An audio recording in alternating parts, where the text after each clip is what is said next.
Hello, Biology 101 students. I'm Charlotte Ford, one of the librarians at the University of Montevallo's Carmichael Library.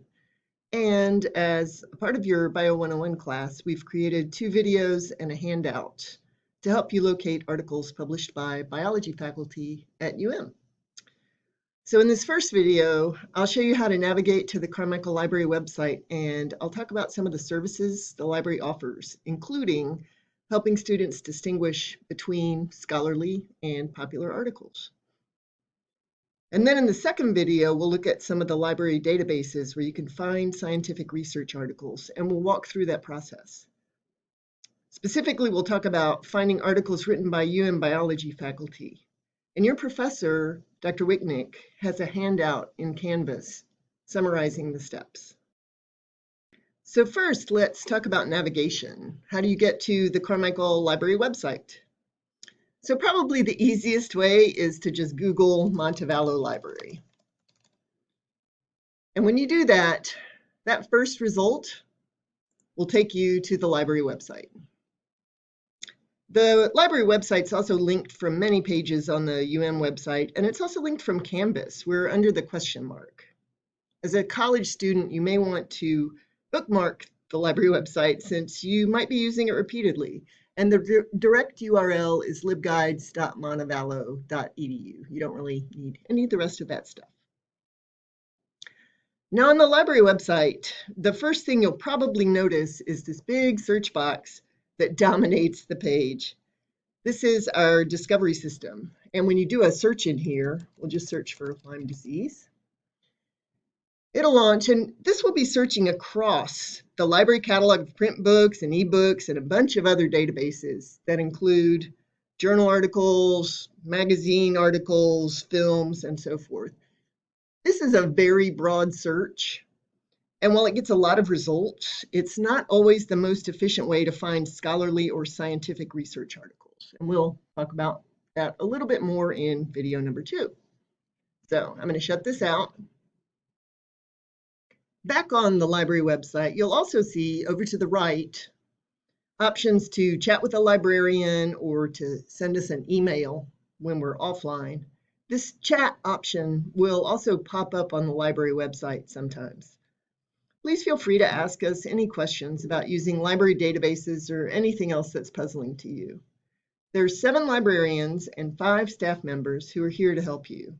And this fall, the library is open 7 days a week. We're open until 10 p.m. Sunday through Thursday, and we're open till 5 p.m. on Friday and Saturday. Under the search box, you'll also find some important purple buttons. The first one, Databases, links to more than 125 databases filled with articles and other resources that are available to you. And you can access these from on campus or from off campus by logging in with your UM ID and password. I'm going to close that out. Research Guides links to guides for classes that UM librarians work with, and we'll dig in there in just a second. The Worldcat button links to a database where you can search books available in libraries across the world and request them if you want on interlibrary loan for free. And Ask for Help is just another way to access chat, email, and phone numbers. So now let's follow the Research Guides link. If you click on Biology, you will see there is a research guide for your class. This is the research guide for Bio 101, and its purpose is to help you locate research articles, specifically for this particular first assignment, I believe, by biology faculty. The direct URL of the guide is libguides.montevallo.edu/bio101. And that's me again over there. And over to the left, this is a chart showing a simplified version of the scientific method of research, which you're all very familiar with. But I want to point out that the library fits into this process in a couple of places. One is here, where scientists report their results. And when scientists report results, their ultimate goal is usually to get that report published as an article in a scientific journal. In order for that to happen, their report has to be evaluated by a group of their peers or fellow scientists, and then accepted for publication. And when a report is published as an article in a scientific journal, you, the reader, can then access that article through the library databases. Libraries subscribe to these databases to help provide students, faculty, and other researchers with access to reports of research that have been peer-reviewed and published in journals. So the other place the library fits into the picture is back up at the top. When researchers are making observations, asking questions, formulating hypotheses, they're doing that not in a vacuum, but within the context of research that's already been done. So they're looking at what's already known and building on the work of scientists who came before them. And how do they access that research? By looking for articles in library databases. So that's a bit of context for what you'll be doing. And let's go now to the second tab on this research guide, scholarly versus popular articles. When you're looking for scientific research, what you'll be looking for is scholarly articles. That is, articles that are written by scholars and are peer-reviewed. Here's an example of a scholarly article about Lyme disease, published in the New England Journal of Medicine, volume 374, number 13, as you can see up at the top. New England Journal of Medicine is a peer-reviewed journal, and what that means is that this research was reviewed by other scientists before it was published. Notice the scientific title of the article.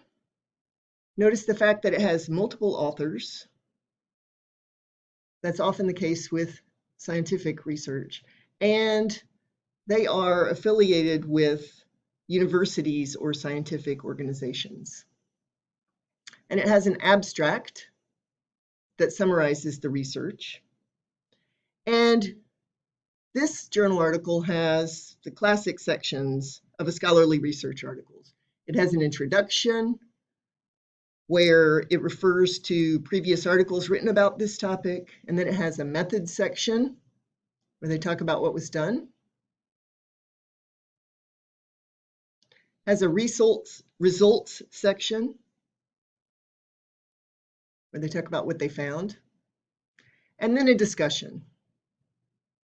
And at the very end of the article, you'll have a list of references. These are the other articles the authors refer to in that journal. As you noticed, as we scroll down, it's filled with charts and it's written in the language of a scientific report. We're going to go back to our research guide, close this out. And here's an example of a different kind of article about Lyme disease, a popular article written for the general public. This appears in Discover magazine, and it has a single author who happens to be a journalist, a science journalist, and an eye-catching title. If you scroll down past that beautiful picture of a tick, you'll see that it's written in a friendly, easy to understand style of a magazine. And while the author did talk to a couple of scientists, she doesn't cite scholarly research articles, and she is not reporting the results of scientific research that she did. When you get to the end, you'll notice there is no list of references. There are, however, many ads, which is common with popular articles, but not with scholarly articles. I'm going to close that out. So on the Library Research Guide for Biology 101, there's a table summarizing some of the main differences between scholarly research articles and popular articles. Please review that chart, and if you're up for it, you can take a quiz afterwards to review your understanding.